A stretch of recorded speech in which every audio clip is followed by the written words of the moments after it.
Oi gente, aqui é a Raíssa e o vídeo de hoje é o diário de leitura com spoilers de Sobrinho do Mago.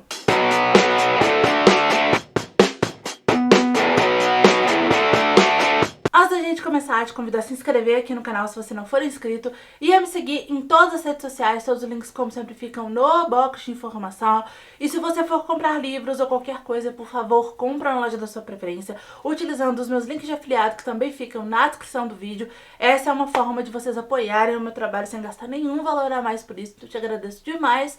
Outra forma de vocês apoiarem o meu trabalho, gente, é indicando o canal para mais pessoas, tá? Se todo mundo que assiste os meus vídeos aqui, que é inscrito no canal, indicar o canal para uma, duas, três, quatro pessoas, o canal vai crescer cada vez mais e vai alcançar cada vez mais leitores, que é o meu objetivo esse ano. Eu tô com o objetivo aí de fazer o canal crescer e para isso eu preciso muito da ajuda de vocês e assim... é de graça, né? Compartilhar os vídeos do canal, vocês não pagam nada indicando, falando, olha esse canal aqui dessa menina, gostei. Então assim, eu conto muito com a ajuda de vocês e já agradeço aqui quem puder ajudar esta blogueira que vos fala. Bom, gente, esse diário de leitura vai ter spoilers, tá? Se você não tá participando da nossa leitura coletiva de As Crônicas de Nárnia, ainda dá tempo, tá? Estamos lendo um livro por mês, eu vou deixar o link do vídeo de apresentação nos cards, para quem quiser assistir, também na descrição, junto com o formulário de inscrição. Então se você não leu O Sobrinho do Mago, mas quer ler os próximos livros com a gente, ainda dá tempo. A gente tem um grupo do WhatsApp, então por favor, preencha um formulário, tá? Mas se você já leu e quiser assistir esse diário de leitura mesmo assim, quiser comentar, eu estou no momento em que esse vídeo está saindo... ele tá saindo em modo de estreia nos comentários, conversando com vocês, então, no chat também, conversando com vocês, então vem aqui conversar comigo, discutir sobre o livro, que eu vou adorar saber o que vocês acharam da leitura. Gente, esse vídeo era pra ser uma live, né? No vídeo de apresentação, eu falei que eu ia fazer lives, né? Só que eu decidi recalcular um pouco a rota. Primeiro porque, o primeiro motivo é que a minha cachorrinha, no dia que esse vídeo está saindo, ela está se recuperando de uma cirurgia e eu preciso tomar conta dela, então eu não teria tempo de fazer uma live. O segundo motivo é que quando eu gravei o vídeo de introdução do projeto lá atrás, eu teria tempo de fazer lives. Agora eu não tenho mais certeza, então pode ser que eu precise adiantar um conteúdo. Então eu achei melhor gravar os diários de leitura com spoilers e soltá-los em modo de estreia, para que a gente tenha o chat assim como na live e eu consiga ir conversando com vocês, tá? Enfim, as datas previstas seguem as mesmas, tá? Então... é isso, peço desculpas aí pra quem ficou esperando live, mas não vai ser dessa vez, tá? Então, bora pro diário de leitura. Eu tenho aqui, gente, o meu caderninho e eu vou fazer no mesmo formato que eu fiz o diário de leitura com spoilers de Amanhecer na Colheita, tá? Eu vou ir lendo aqui, comentando as coisas com vocês, tá? Não escrevi roteiro nem nada, que eu acho que é pra também ficar um pouco mais... diferente de vídeos com roteiro, sabe? Um pouco menos engessado. Se você ainda não leu O Sobrinho do Mago, calma que vai sair resenha sem spoilers aqui no canal, tá? Então fica de olho por aqui, esse vídeo já está gravado, ele vai sair mês que vem, então se você não leu ainda O Sobrinho do Mago, ou não faz a menor ideia do que se trata as Crônicas de Nárnia, não assista esse vídeo, tá? Espera a resenha sair. Vamos lá. A primeira coisa que eu vou olhar pra baixo, gente, porque eu vou de fato ler, tá? A primeira coisa que eu elenquei aqui é que uma coisa que eu achei interessante é que a primeira coisa que o C.S. Lewis faz quando ele abre o livro é começar falando do Sherlock Holmes. Ah, isso foi antes do Sherlock Holmes, sei lá o quê. Então assim, nesse universo de As Crônicas de Nárnia, o Sherlock Holmes é um personagem que existe. Ele existe em Londres. Então é um personagem fictício que existe dentro de um outro universo fictício. Achei interessante essa homenagem aí do C.S. Lewis. Toda a forma como o C.S. Lewis vai escrever esse livro é meio lúdica, né? Tem aquela questão de moral da história.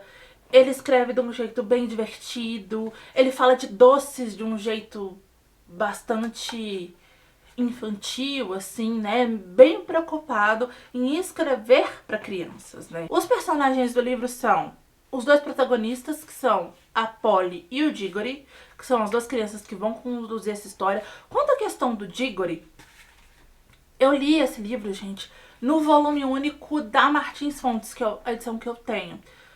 Atualmente, As Crônicas de Nárnia é publicada pela HarperCollins. Eu fui informada por uma seguidora que tá participando da leitura coletiva e tá lá no grupo, que tá lendo com a gente, que na edição da HarperCollins, o nome do Diggory foi mudado pra Gregório. Não sei porquê dessa escolha, tá? Ela, inclusive, foi checar na edição em inglês, tá? Diggory também. Então, assim, quando eu me refiro... Se você leu na edição do HarperCollins, quando eu me referi aqui ao Diggory, eu estou falando para você de Gregório, tá? Mas Diggory e Gregório, até onde eu sei, são o mesmo personagem, tá? Aí o Diggory mora com a mãe, que se chama Mabel e que tá, né, acamada, né? Tem uma doença ali que não é dito o que é. Mora também com os tios Aleta e o André, que é o mago do título. Outra personagem aqui que vai ser importante pro resto da história inteira é a Feiticeira Branca, que aqui ela ainda não tem o nome de Feiticeira Branca, ela chama Jades e tem toda uma forma aí como ela aparece na história, a gente vai falar mais pra frente. Mais pra frente também vão aparecer o cocheiro, o cavalo dele também é importante, Morango.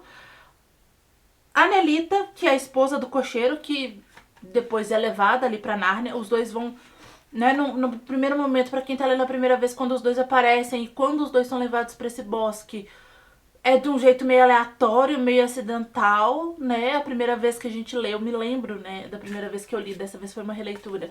Na primeira vez que eu li, eu falei, gente, o que esses dois estão fazendo aí? Do nada, o cocheiro de Londres estava lá no meio, foi parar junto com eles em Nárnia, como assim? Mas tem um porquê, tem um motivo do C.S. Lewis ter levado esses dois personagens pra lá, eles são necessários. E é claro, né, além de todos os animais e tal, o Aslan. O Diggory, ele tem um pouco de medo do tio André, assim. O André, ele é aquele personagem meio excêntrico, sabe? Ele fica trancado o tempo todo no laboratório, de vez em quando eles escutam alguns barulhos estranhos. Em alguns momentos ele tenta falar com o Diggory, nos poucos momentos em que ele sai do quarto, ele tenta falar com o Diggory, mas a Aleta tenta impedir, nunca deixa com que ele fale com o menino. Isso faz com que ele fique ali um pouco receoso quanto ao tio. E depois, quando as coisas vão se desenrolando, né, a gente acompanha a criação de Nárnia, a gente consegue entender, né, o que essa história está representando, do que o C.S. Lewis está fazendo, quais são as referências dele, e aqui tá o spoiler principal que eu vou falar nesse vídeo mais pra frente. O André, ele tá ali pra representar, acho que a pessoa cética, né, aquela pessoa que ela não acredita em nada. Ela pode estar vendo a coisa acontecer na frente dela, mas ela se recusa. Então, por exemplo, quando os animais de Nárnia, alguns são dotados de fala e vão interagir com o André, ele não consegue entendê-los, porque para ele é impossível um animal falar. Então, as referências que o C.S. Lewis está usando aqui, o André, ele é para representar aquela pessoa cética que não acredita em nada, não consegue acreditar nas coisas e que às vezes é até um pouco arrogante quanto a isso. E a feiticeira tá aqui para representar o mal, né? O mal original, né? Um mal puro e simples. Ela é má e ponto. A Polly e o Diggory, né? De novo, vou lembrar pela última vez. Se você leu na edição da HarperCollins, sempre que eu falar Diggory aqui, é da Gregório, tá? Mas eu vou falar Diggory porque foi a edição que eu li, tá bom? A Polly e o Diggory, eles são vizinhos, né? E eles ficam amigos logo de cara, eles são vizinhos ali de muro. E aí eles começam a brincar. E o livro é todo conduzido, assim, nessa questão. Tanto que o começo do livro, até eles irem de fato pra esse outro mundo, o começo do livro é bem arrastado. Porque o C.S. Lewis tá escrevendo pra crianças. Então ele tá mostrando crianças brincando. Isso pra uma criança é sensacional. Mas pra um adulto, as duas vezes que eu li As Crônicas de Nárnia, eu já li adulta, no começo a gente fica, nossa, mas não acaba, né? E aí eles ficam amigos, e aí, numa das brincadeiras, eles descobrem que tem um sótão na casa da Polly e é um corredor que liga todas as casas, então são casas geminadas, liga todas as casas do corredor. E aí eles pensam, é a casa da Polly, a casa do Diggory e tem uma casa do lado. Vamos percorrer todo o quarteirão? Não, mas vamos na casa abandonada, que é do lado da casa do Diggory, e ver o que tem ali. E aí eles contam lá os passos do lado de fora, bolam toda uma estratégia, só que eles contam errado essa quantidade de passos. Então, ao invés deles irem parar nessa casa abandonada que eles querem ver o que tem dentro, eles vão parar na casa do Diggory. Só que na casa do Digory, esse corredor vazio não é um corredor vazio, é o quarto do André, que na verdade é um laboratório do André. E aí o André vai ali conversar com eles, e eles ficam ali meio apreensivos. E o André fala, não, ainda bem que vocês estão aqui. Roubada total, né? As crianças logo de cara não confiam nele. Ainda bem que vocês estão aqui. Tô precisando de ajuda. Tenta ali convencer eles a viajarem para um outro mundo usando anéis. Eles ali inicialmente se recusam, mas aí acaba enganando a Polly. E a Polly acaba indo. Só que tem um anel que leva, eu até anotei aqui, ó. O anel verde sai do bosque, que é pra onde eles vão inicialmente. O anel, não, primeiro, o anel amarelo leva a esse outro mundo, que na verdade é um bosque, que tem tem rios que são portais para outros mundos. O anel verde sai desse bosque. Ele então, o André, ele entrega só um anel amarelo pra Polly. E aí ele fala pro Digory, ah não, ela não vai ter como voltar. Ele engana a Polly com um anel. E quando ela usa, ela vai pra esse mundo. E aí o Digory acaba tendo que ir atrás dela. E é assim que vai começar todas as viagens entre Narnia e nosso mundo. Né? Na verdade, inicialmente entre esse bosque. Não é pra Narnia que eles vão logo de cara. E a matéria-prima dos anéis vem desse bosque. Então, por isso que esse outro mundo pro qual eles vão é o bosque. Então, sai do bosque e entra no bosque. Então, quando eles precisam ir para um outro mundo, mas eles já estão nesse bosque, eles não vão usar o anel amarelo. Eles vão usar o anel verde. Eles pegam, colocam o anel verde, entram no lago e vão parar no outro mundo. Inclusive, é assim que eles vão parar no mundo da Feiticeira Branca. Outra questão sobre o André é que a Dona Lenir, que era a madrinha dele, alegava ser a última pessoa com sangue de fada. Então, assim, já não, né, não regulava muito bem aqui. O C.S. Lewis deixa claro que esses dois aqui já mexiam com coisas que não deveriam. E o ego do André é um pouco grande por conta meio que da criação que ele teve também. Antes de morrer, a Lenir deixa com o André uma caixa que ela descobre vir da Atlântida, de Atlântida. A caixa que continha esse pó, que veio desse bosque. E é um mundo que só poderia ser acessado por meio de magia. Esse pó, gente, eu achei meio que uma referência a pó de pirlim-pim-pim, tá? Pó de pirlim-pim-pim, não. É pó de pirlim-pim-pim, não é que é Peter Pan? Porque tem um outro pó em sentido pica-pau amarelo também. Agora eu fiquei na dúvida qual dos dois, mas é um desses pó mágico, né? Tem história infantil a rodo. Principalmente histórias mais antigas, pó mágico é o que mais tem. Por exemplo, Harry Potter também tem um pó de flu, né? E sempre esses pó levam para um outro lugar. Então, assim, um arquétipo, um trope, na verdade, que está sendo utilizado na fantasia e já não é de hoje. E aí o André que vai usar esse pó, a tia pede para ele, olha, enterra essa caixa. Ele não enterra a madrinha. Ele não enterra essa caixa e faz esses anéis. E aí é que começa, por meio disso, desses experimentos. E aí, quando os meninos chegam no laboratório dele acidentalmente, ele já tinha testado isso com, ele fala que porquinhos da Índia, mas ele quer testar com outras pessoas. Aí ele fala que as crianças seriam ideais. O Digory fala, por que você não tenta você ali? Eu jamais iria, não posso, eu sou um cientista que não sei o quê. Enfim, e aí ele engana as crianças não. Quando eles chegam, né, a Polly e o Digory nesse bosque, primeiro a Polly vai, depois o Digory vai, inicialmente eles esquecem um do outro, eles esquecem o que eles foram fazer ali, aí depois eles começam a conversar e se lembram, tá, do que tá acontecendo. E aí nesse bosque tem vários lagos, e aí, né, o Digory raciocina, não, porque esses vários lagos, se nesse lago aqui a gente saiu do nosso mundo, esses outros lagos que tem nesse bosque devem ser vários mundos. E eles decidem, né, ir para um outro mundo. A Polly no começo não tá muito certa disso, mas o Digory consegue convencer ela. Lá eles vão parar num mundo que tá meio que em ruínas. E aí eles encontram um salão com estátuas de pessoas congeladas por magia. Todas essas pessoas estão sentadas em cadeiras de pedra, e na medida que a Polly e o Digory prosseguem na fila de cadeiras, o semblante dessas pessoas vai ficando meio que mais sombrio, como se as primeiras fossem um pouco mais boas, assim, pelo menos é isso que eu interpretei, que o C.S. Lewis vai entender, não sei o que vocês acham. E as últimas que eles veem já são pessoas más.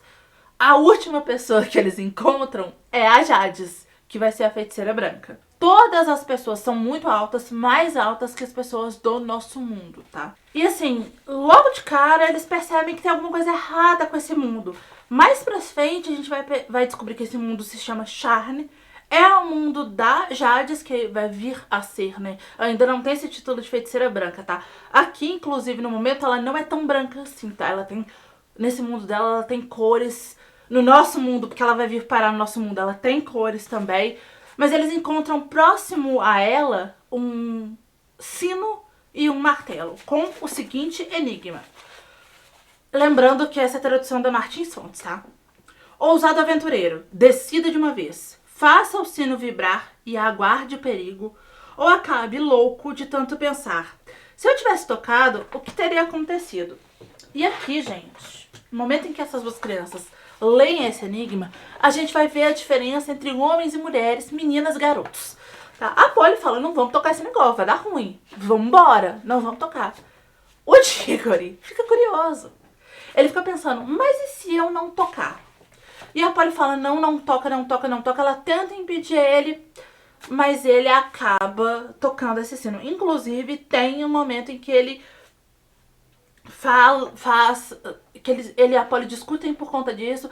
E ele tem, e aqui assim, nesse livro, eu acho que isso tá meio que por conta da época. Mas eu li e reli esse livro né, contemporaneamente, então eu achei, hoje em dia, esse discurso, pelo menos na tradução da Martins Fontes, ainda tá assim, meio sexista, assim, porque ele fala isso em outros momentos também, tá? Aí ele, pra poder tentar meio que desqualificar o que a Polly fala, né, que ela tenta impedir ele de tocar esse sino e ela está absolutamente certa, mas pra fazer de conta que ela tá errada, nada muito diferente que alguns homens fazem no nosso mundo atual, mas enfim, ele fala que mulher só quer saber de intriga e fofoca sobre namoros. Gente, uma criança, dá vontade de socar o Diggory nesse momento.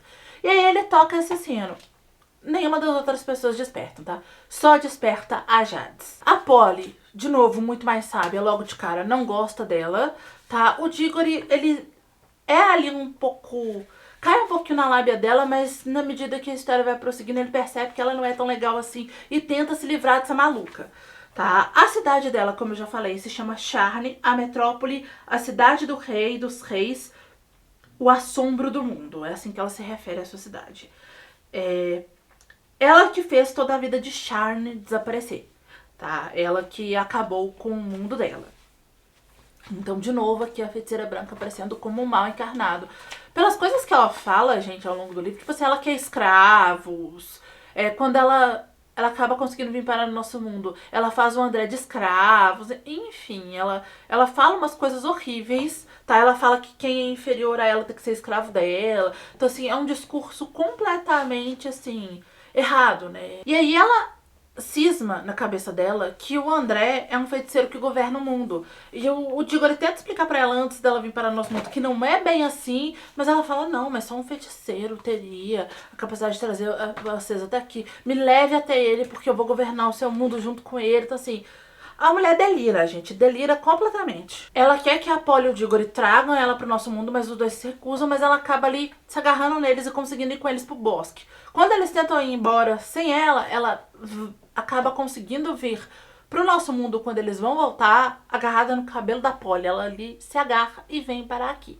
E aí essa mulher vai causar uma confusão aqui, tá, gente? Vai causar uma confusão. O André, no primeiro momento, fica ali encantado com ela, fica apaixonado por ela, mas depois ele é feito de gato e sapato, porque ela só quer um escravo, ela só quer governar o nosso mundo. E aí é as crianças que vão acabar conseguindo levar ela de volta pra esse bosque. No bosque é que a feiticeira branca vai perder toda a cor, tá? E ela se sente ali muito mal, ela fala, me tirem daqui, me tirem daqui. No nosso mundo, quando ela vem pra cá, ela já recupera a cor. Mas no bosque, ela perde toda a cor e até toda a parte da força dela. No nosso mundo também ela perde os poderes, mas ela continua super forte. E aí a confusão é tipo assim, quando ela consegue chegar no nosso mundo, a tia Leta, assim, acaba com ela, certíssima, e chama a polícia. Porque acha que ela é uma artista de circo. Ela pode reduzir as pessoas a pó, e ela faz isso em outros... Ela fez isso no mundo dela, Charne, mas no nosso mundo ela não consegue fazer isso. Ela só tá super forte mesmo. E aí, como eu falei, é o Diggory e a Polly que vão tentar resolver esse problema. Eles conseguem levar a feiticeira branca de volta pro bosque.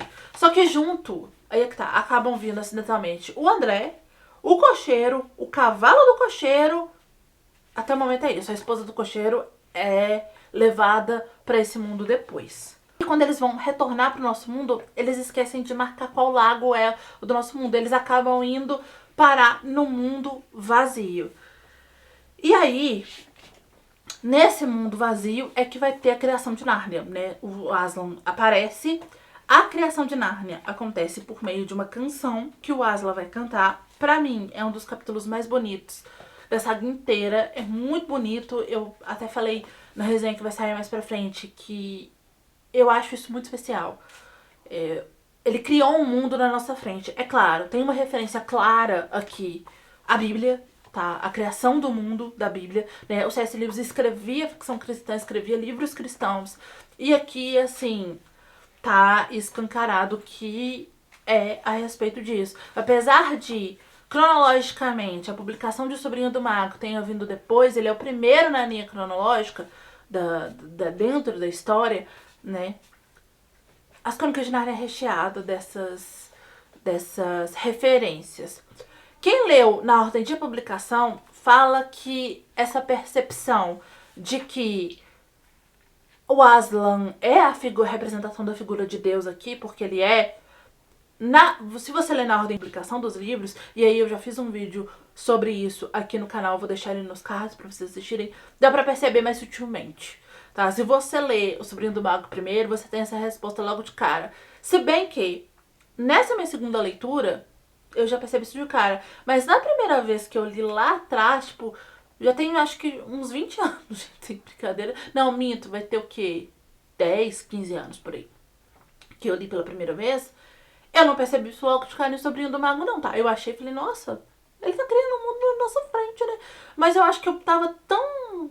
com os filmes da Disney na cabeça, que eu tava, caraca, o leão reapareceu, sabe? Eu tava preocupada com o leão, com a aventura, que eu não percebi isso inicialmente. Eu lembro que eu fui perceber e falar, não, agora sim é.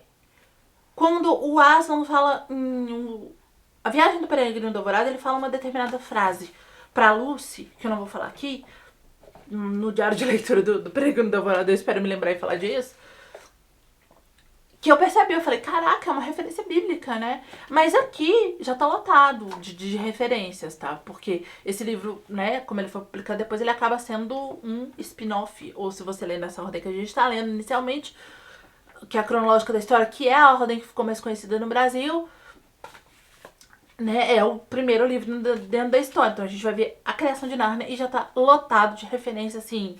escancarado na nossa cara que isso aqui é uma referência bíblica. E aí a descrição do Aslan é muito bonita e eu vou ler ela aqui pra vocês agora. Era um leão, enorme, peludo e luminoso. Ele estava de frente para o sol que nascia. Com a boca aberta, em pleno canto, ali estava ele, a menos de 300 metros de distância. Aí a feiticeira: que mundo medonho! Temos de fugir imediatamente. Prepare a magia. Tipo assim, né? Enquanto o Aslan aqui tá pra representar o bem, né? Então ele claramente é a figura de Deus. Por conta das coisas que ele fala, o cocheiro logo de cara fica muito impactado com ele. A feiticeira branca, já logo de cara que ela vê aquilo, ela fala, pelo amor de Deus, alguém me tira desse lugar. Outra referência aqui de que o Aslan é uma referência a Deus é que leão, aqui a palavra leão, sempre aparece com letra maiúscula. Antes deles saberem o nome do Aslan, quando eles falam era um leão, esse era um leão está com letra maiúscula. E o tempo todo o C.S. Lewis vai colocar leão com letra maiúscula. Deus é escrito com letra maiúscula. E aí ele cria os bichos a partir do barro. O C.S. Lewis aqui, ele não vai falar só de mitologia cristã, tá? Tem referências aqui a mitologia grega e nórdica também, tá? A gente vai ter um Pégasus aqui, né? Tem falando de Atlântida, tem várias outras questões aqui que vão aparecer. Mas é claro a referência à Bíblia aqui tá muito mais forte. E o Aslan logo de cara percebe que o mal entrou nesse mundo através da feiticeira branca, né? Ela consegue ali fugir, tá? Porque ela fica com muito medo dele. Então, depois da criação de Narnia, ela pica a mula e foge. E aí o Aslan vai falar a seguinte frase: os filhos de Adão foram os responsáveis por trazer esse mal pra cá. E os filhos de Adão vão ser os responsáveis por erradicar esse mal daqui. Aí uma clara referência ao que vai acontecer depois do Leo Feiticeiro e o Guarda-Roupa, que cronologicamente foi o primeiro livro publicado pelo C.S. Lewis. Quando ele vai conversar com o cocheiro, que fica muito emocionado, tem mais uma outra referência ao que um Aslan é Deus. Tá na página da minha edição 74. Vou ler aqui pra vocês. E assim, o Aslan, o tempo todo, ele aparece sempre envolto num brilho, né? Num determinado momento o tio André, que, de novo, tá aqui pra representar as pessoas céticas, ele fala: não, porque a gente tem que trazer caçador pra cá, a gente tem que ganhar dinheiro, a gente tem que matar esse leão, e ele não consegue entender a canção que o Aslan tá cantando, e ele fica apavorado. E aí, quando o Aslan vai falar com as pessoas que estão de fato vendo o que está acontecendo e acreditando no que está acontecendo e vendo ele vai sempre falar assim, fica claro que ele é uma divindade, ele tá sempre chamando as pessoas de meu filho, sempre falando assim com muito respeito, sabe? E aí, com o cocheiro, vira pro André e fala: você acha que você vai conseguir matar ele? Você tem certeza? Então assim, né, logo de cara essa divindade do Aslan fica muito clara. E aí ele tem a seguinte conversa com o cocheiro: meu filho, disse Aslan para o cocheiro, há muito tempo que o conheço. Você me conhece? O cocheiro responde: bem, senhor, não. Pelo menos, não no sentido comum. No entanto, se me permite dizer, sinto que o conheço de algum lugar. E o Aslan responde: está certo, conhece mais do que pensa e viverá para conhecer-me ainda melhor. E aí ele vira pro cocheiro e fala: você gosta desse lugar? E o cocheiro fala: sim, senhor. Ah, você quer ficar aqui? Ele: nossa, eu adoraria. E é aí que o Aslan, que a mulher do cocheiro aparece. Ele traz assim, sem necessidade de anel, sem necessidade de nada, porque afinal de contas ele é o todo-poderoso aqui.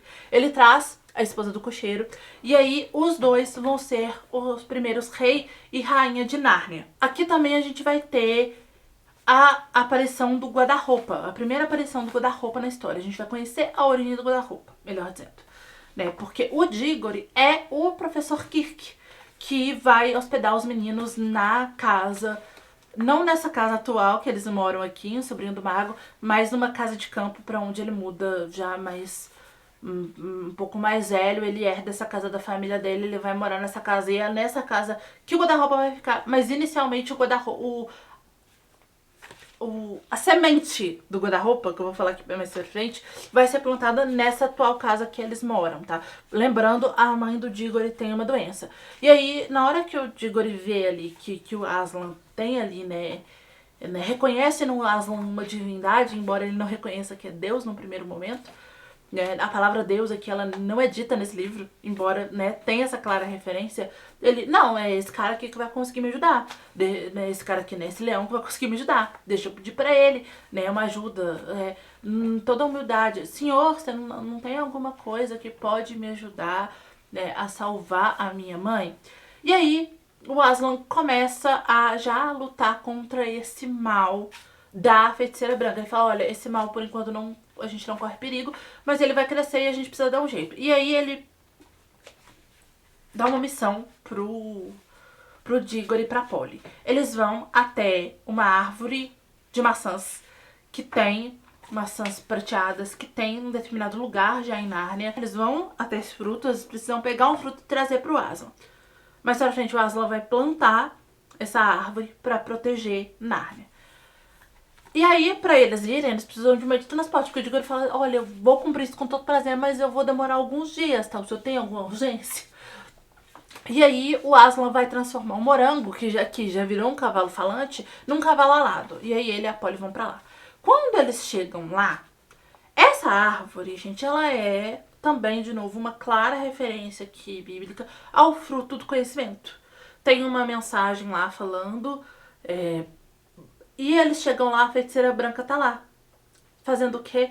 Tentando um filho de Adão e uma filha de Eva pra eles comerem a maçã. Ela fala, não, come, eu já comi várias. Come a maçã e não sei o quê. E ela invadiu. Pro Dígore as portas são abertas, né? Referência aí ao paraíso, né? Adão e Eva no paraíso e tal. Come a maçã e não sei o quê. Você acha que o Aslan vai te ajudar? Ele quer essa maçã pra ele. Pega aí o anel, vai pro seu mundo com essa maçã e dá pra sua mãe, come um pedaço, ela vai ter vida eterna, esse é o fruto da vida eterna. O Dígore ainda bem, né? Não cai nessa, pega a maçã, vem embora, leva a maçã pro Aslan, o Aslan planta essa maçã em Nárnia.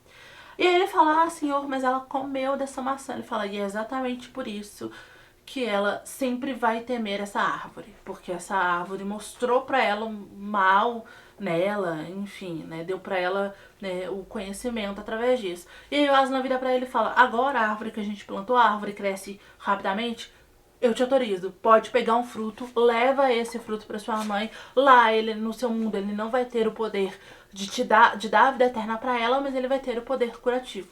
Assim ele faz, eles vêm pro nosso mundo, ele, né, a primeira coisa que ele faz é entregar essa maçã pra mãe, a mãe come, e aí o médico depois fala, eu nunca vi uma coisa dessa na minha vida, isso é um milagre.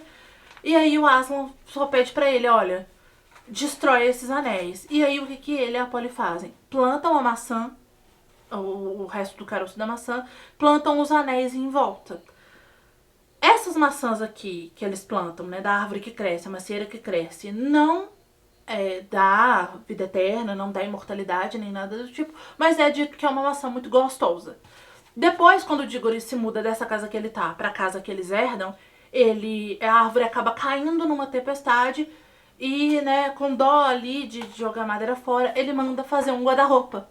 E é esse guarda-roupa que vai ser o portal para as viagens dos irmãos Pevensey, futuramente um leão feiticeiro guarda-roupa. Então aqui está explicado a origem do guarda-roupa. Eu lembro que a primeira vez que eu li eu achei isso sensacional. Sensacional, eu li exatamente nessa mesma ordem, eu comecei pro Sobrinho do Mago, porque eu li a primeira vez também nesse volume único, e eu achei sensacional isso. Esqueci de mencionar que a mulher do cocheiro, né, que no começo se chamava Nelita, quando ela e ele viram rei e rainha de Nárnia, ela passa a se chamar Helena e ele passa a se chamar Franco. Tem uma outra coisa aqui que eu achei, assim, um pouco...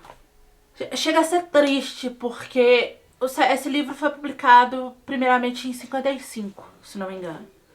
E ainda hoje, esse aviso que o Aslan dá para as crianças no final, ele ainda se permanece muito atual. Eu acho que de tudo o que acontece aqui, né, eu falei que tem algumas coisas que eu achei meio sexistas e tal no livro, né, tem uma frase meio problemática do Dígore e tal, tem umas outras falinhas a respeito de mulher que eu achei levemente sexista, mas tem uma coisa aqui nesse livro que é extremamente atual, que é um aviso que o Aslan dá, né, para as crianças. Ele avisa sobre nações do nosso mundo sendo governadas por tiranos, né, ele avisa também a eles sobre a possibilidade do nosso mundo acabar. E aqui, gente, claramente ele está se referindo a guerras, a poluição ambiental, se a gente não cuidar do nosso mundo.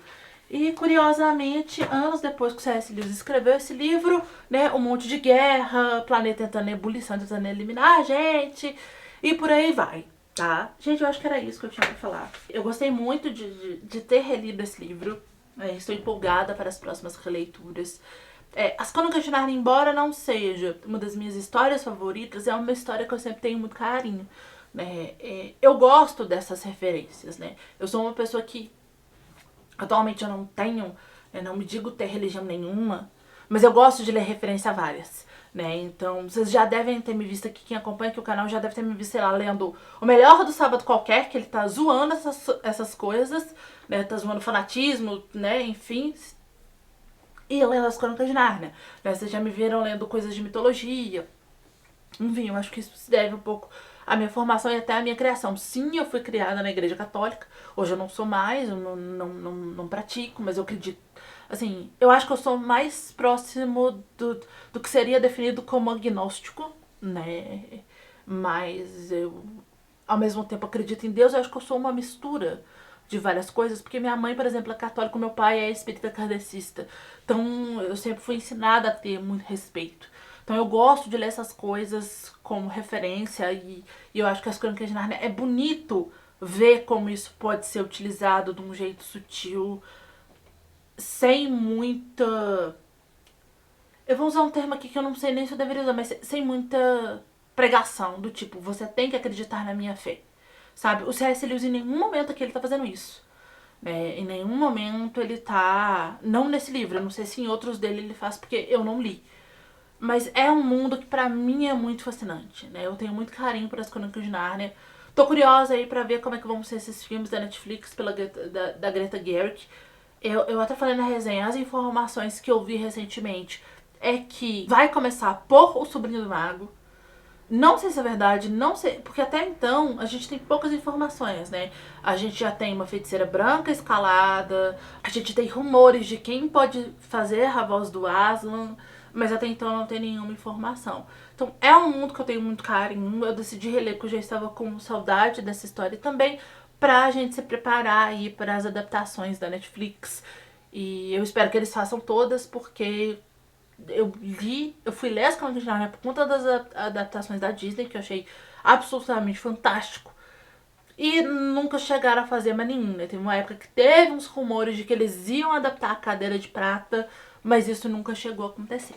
E é isso, gente. Deixa aí no... Se você tá assistindo esse vídeo em modo de estreia, vai conversando aí comigo no chat. Mas se você tá vendo esse vídeo depois, os comentários estão sempre abertos e aqui tá liberado spoiler. Fala se você percebeu logo de cara essa referência bíblica, se você gostou, como você conheceu As Crônicas de Nárnia. Pode, assim, abra o seu coração nesses comentários, tá? Vamos continuar usando esse vídeo pra gente falar sobre esse livro, tá? Eu vou sempre responder todos os comentários.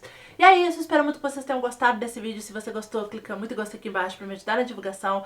Compartilha ele pros seus amigos. Se inscreve aqui no canal se você não se inscreveu lá no começo do vídeo. Assiste esses dois vídeos que estão aqui do meu lado, que eu acho que eles podem te interessar. É isso, beijo, tchau e até o próximo vídeo.